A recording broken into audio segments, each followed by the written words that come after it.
ومن أحسن دينا ممن أسلم وجهه لله وهو محسن واتبع ملة إبراهيم حنيفا. Yan na ating mapapakinabangan dito sa mundong ibabaw hanggang sa kabilang buhay ang ikling oras natin ngayon.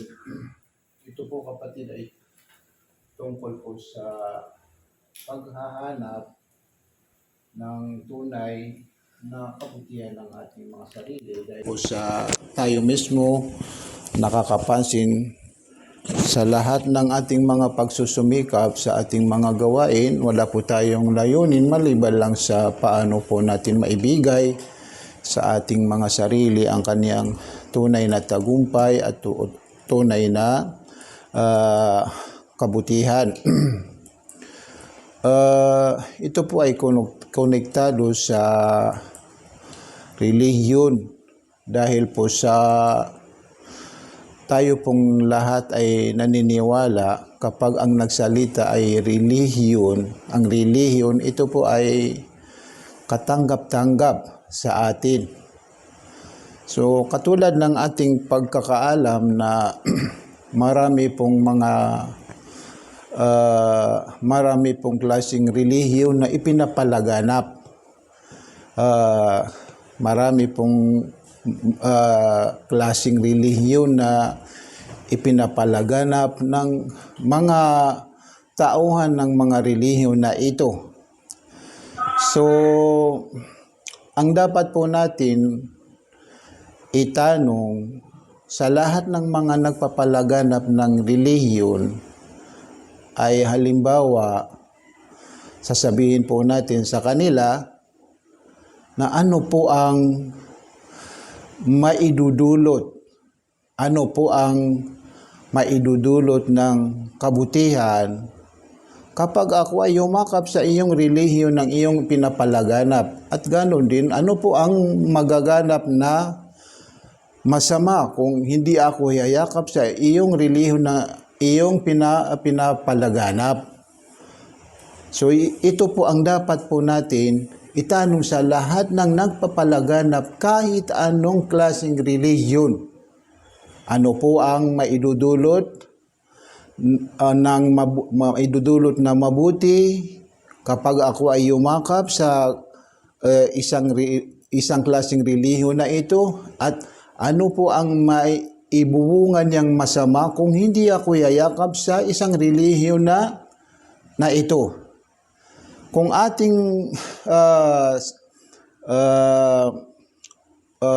titingnan tungkol po sa relihiyon ng Islam, katulad ng ating pag-uunawa na kami pong mga kapatid ng mga Muslim, wala po kaming ipinapalaganap na relihiyon maliban lang sa relihiyon ng Islam.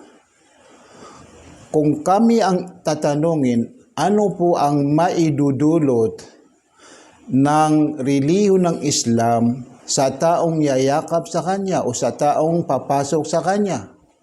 At ganon din, ano po ang maidudulot ng masama sa taong hindi yayakap o hindi papasok sa relihiyon ng Islam? So, ang aming maibibigay na tanda o mga katibayan, ito ay hindi nanggagaling sa aming mga sarili, kundi mismo nanggagaling sa Panginoon na siya mismo ang gumawa sa relihiyon na ito, relihiyon ng Islam. Napakarami pong sinabi ng Panginoon tungkol po sa relihiyon ng Islam, kung ano po ang maidudulot niyang kabutihan kapag ito ay niyakap ng relihiyon ng isang tao, at ano po ang maidudulot niyang masama sa taong hindi niya tatanggapin ang relihiyon na ito, ang relihiyon ng Islam. So pakinggan po natin ano po ang isa sa sinabi ng Panginoon. Ano po ang sinabi ng Panginoon?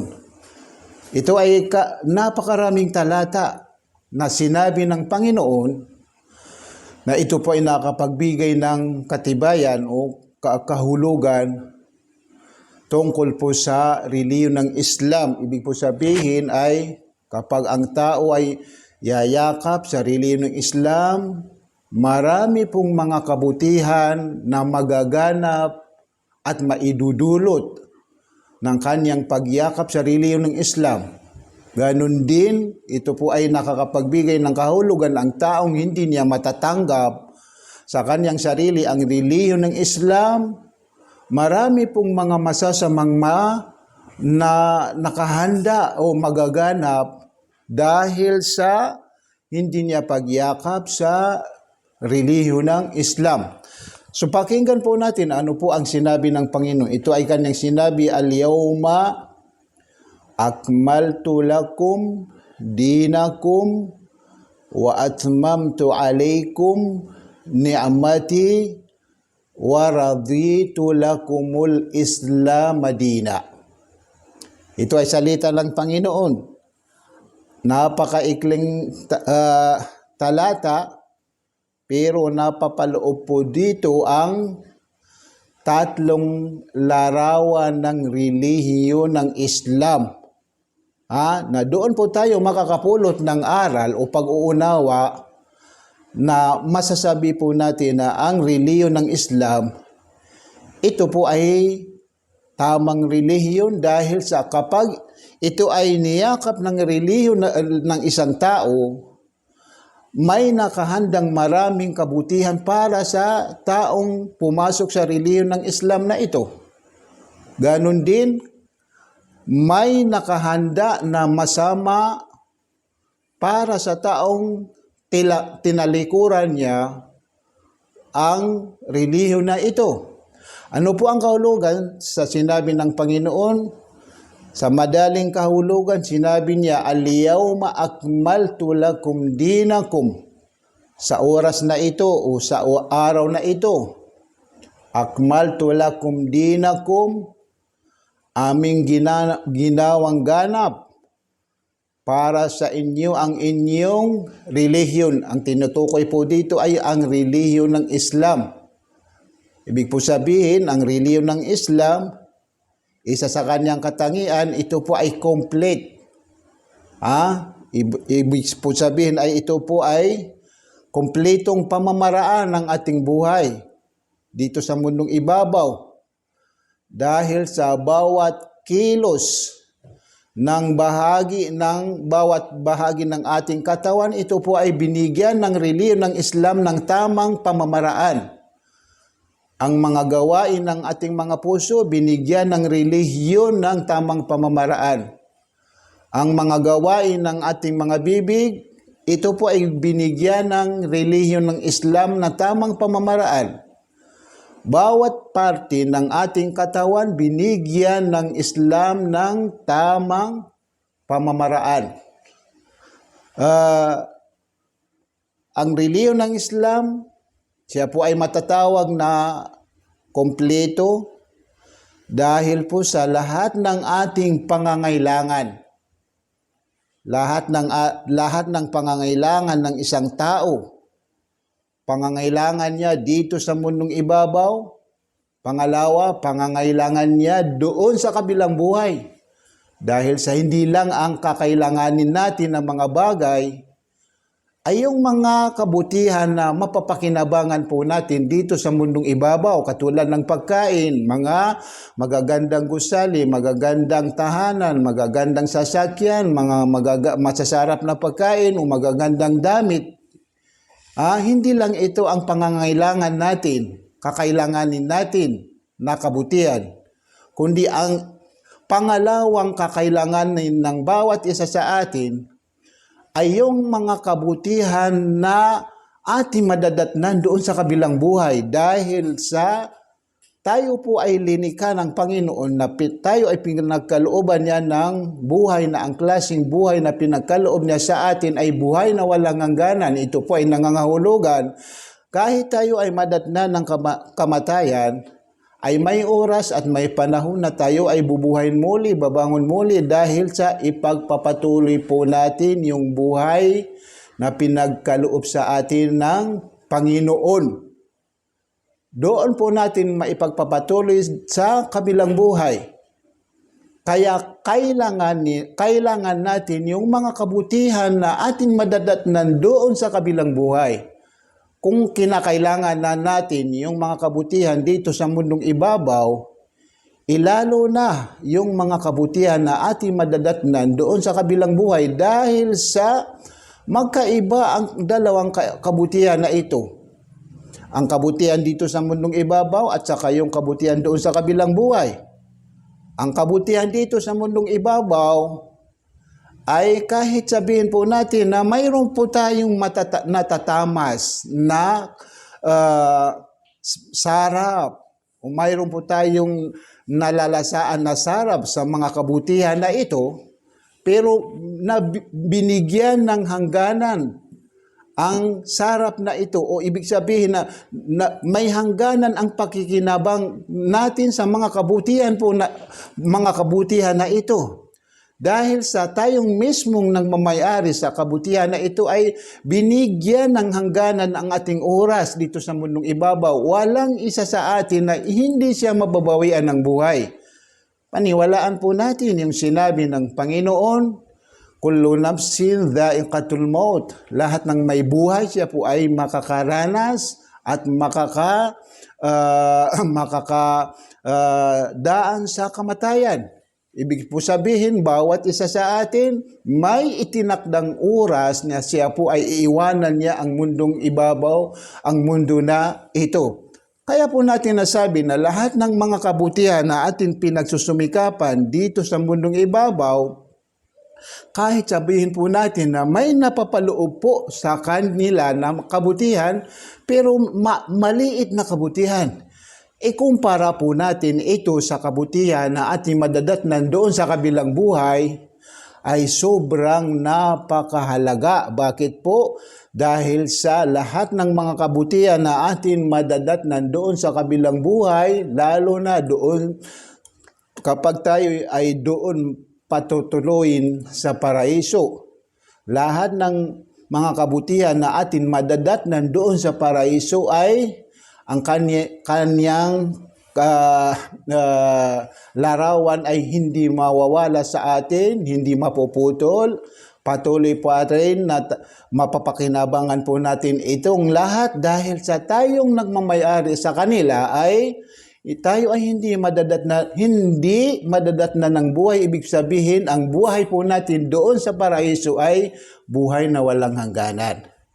So, lahat ng pangangailangan natin dito sa mundong ibabaw, hanggang sa kabilang buhay, ito po ay pinapangalagaan at ito po ay naipaliwanag ng relihiyon ng Islam. Kaya po natin nasabi na ang kaigihan ng relihiyon ng Islam, ito po ay ginawang Panginoon na ganap.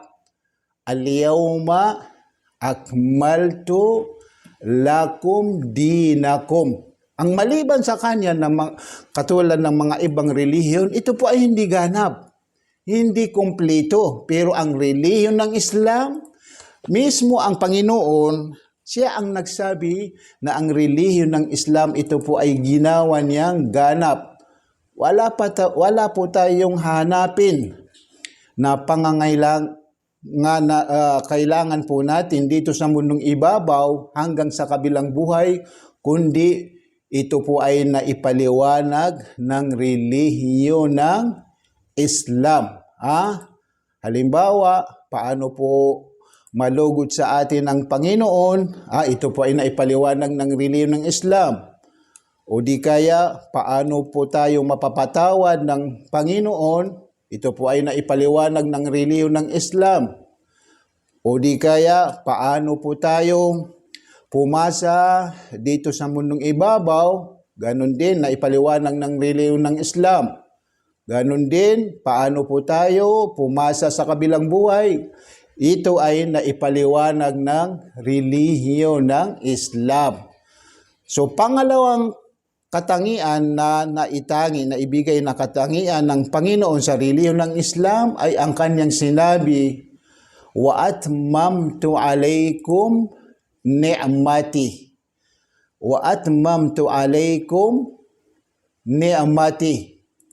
Ang ibig po sabihin sa kanyang sinabi ay aming ginawang ganap para sa inyo ang aming habag. Ibig sabihin, gantipala, ang aming ginawang ganap, ang aming habag sa inyo o gantipala sa inyo. So ang ibig po sabihin, ito ay nangangahulugan na ang relihiyon ng Islam, dahil sa relihiyon ng Islam, magiging kumpleto ang pakikinabang natin sa ating mga gawain. Ano po ang ibig po sabihin na magiging complete ang pakikinabang po natin sa ating mga gawain? Dahil sa magkaiba ang gawain ng isang tao na siya po ay hindi naniniwala sa Panginoon Allah, at gawain ng isang tao na siya po ay naniniwala sa Panginoon Allah.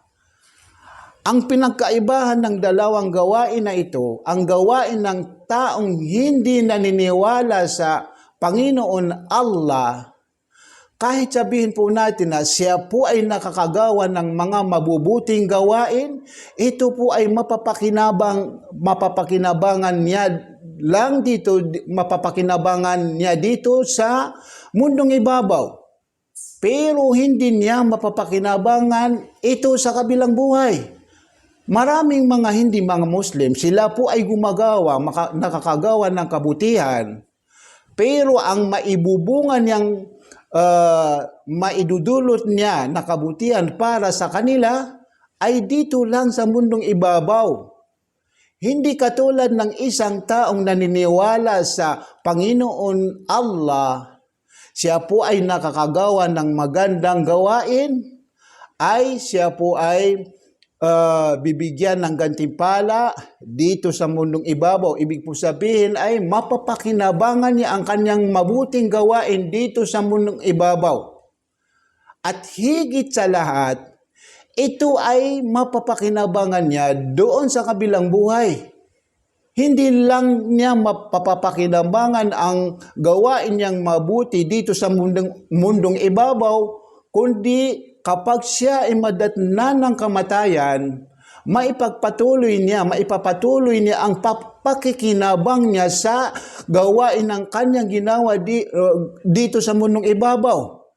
So magkaiba ang kalagayan ng dalawang tao na ito. Saan ang dapat natin piliin? Pipiliin sa dalawang klaseng tao na ito o dalawang gawain na ito.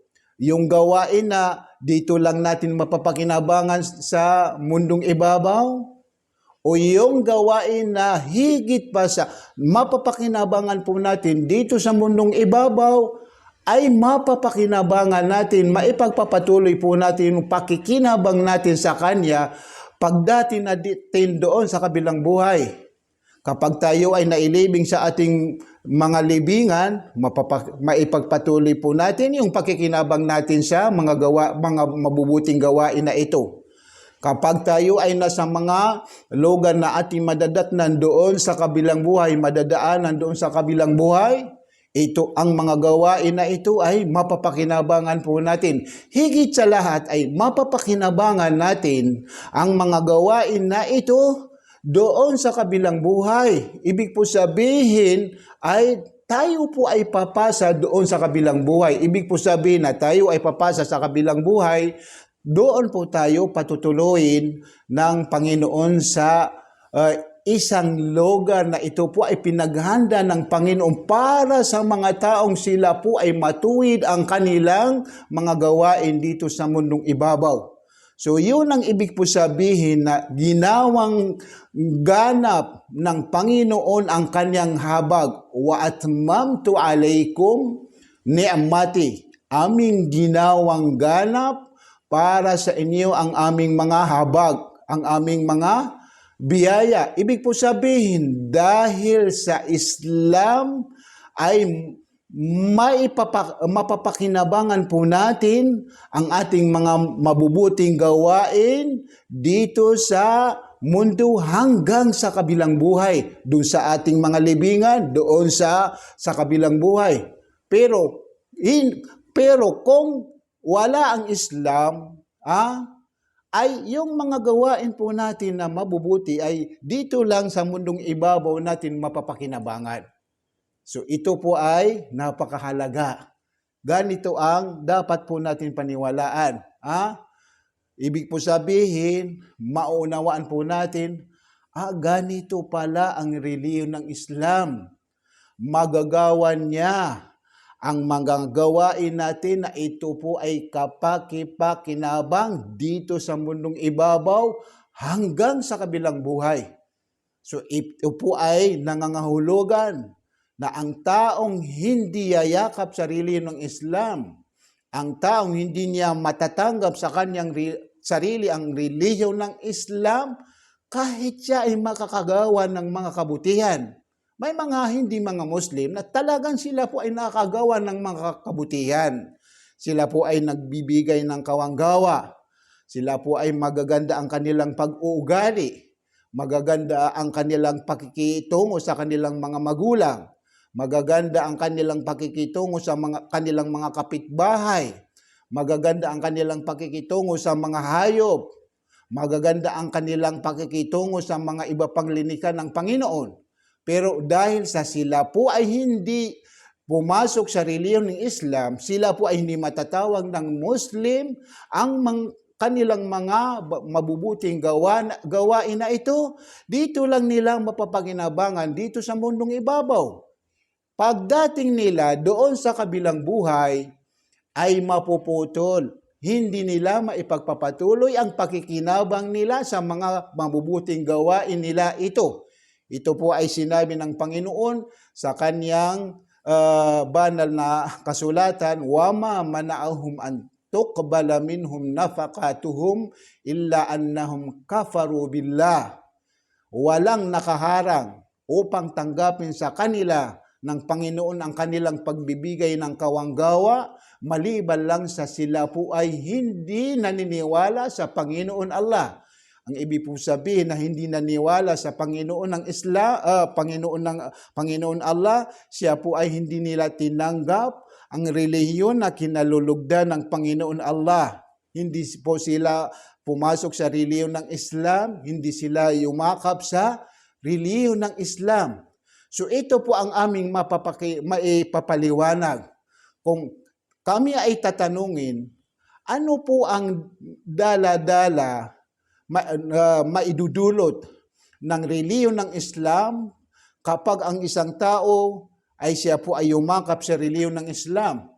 At ano po ang mangyayari, magaganap na masama o magaganap na pinsala kapag hindi matanggap ang isang tao ang relihiyon ng Islam?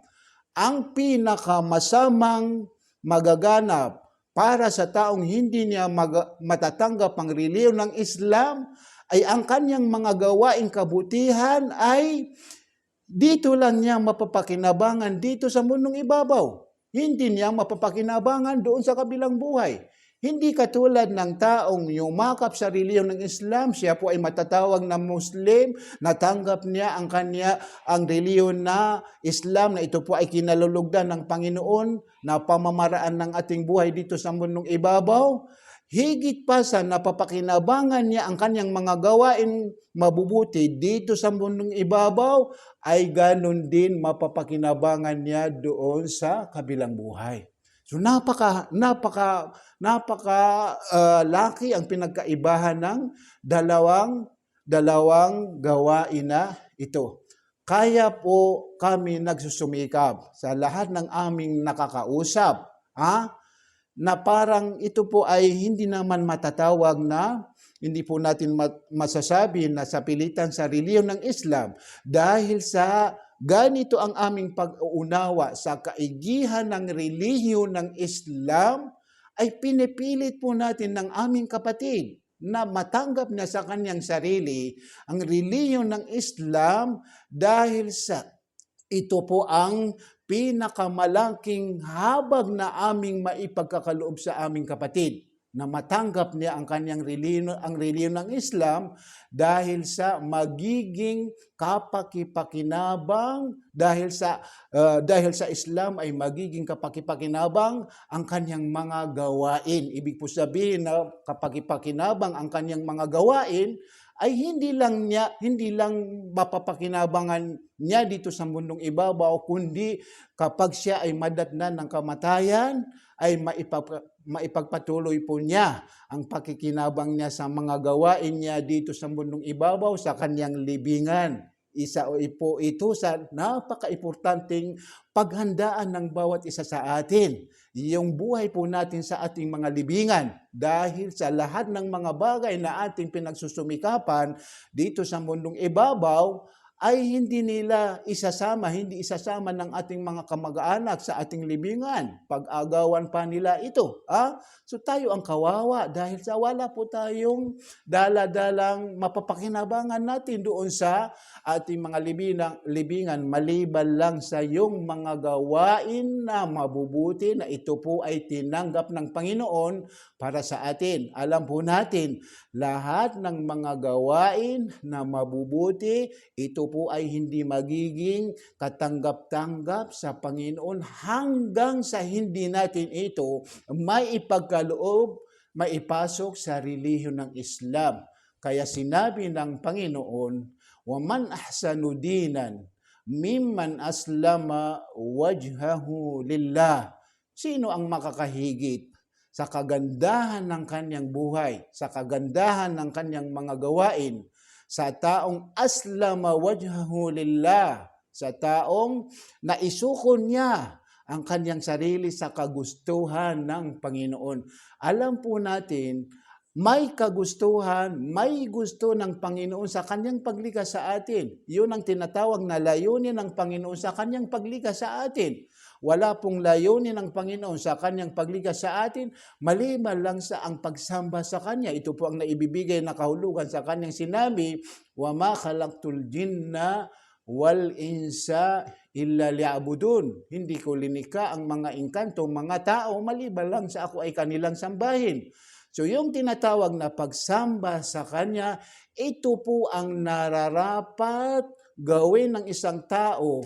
Nais niya mapapakinabangan ang kanyang mga mabubuting gawain dito sa mundong ibabaw hanggang sa kabilang buhay dahil sa magiging katanggap-tanggap ang mga gawain niya sa Panginoon. Kapag tinanggap ng Panginoon ang kanyang mga gawain, ang mga gawain na ito ay kanyang mapapakinabangan dito sa mundong ibabaw hanggang sa kabilang buhay. So ito po ang unang hakbang, ito po ang tamang daanan papunta sa totoong tagumpay ng isang tao, totoong kabutihan ng isang tao. Isuko niya ang kanyang sarili sa layunin ng Panginoon sa kanyang paglikha sa kanya, yung tinatawag na pagsamba sa kanya.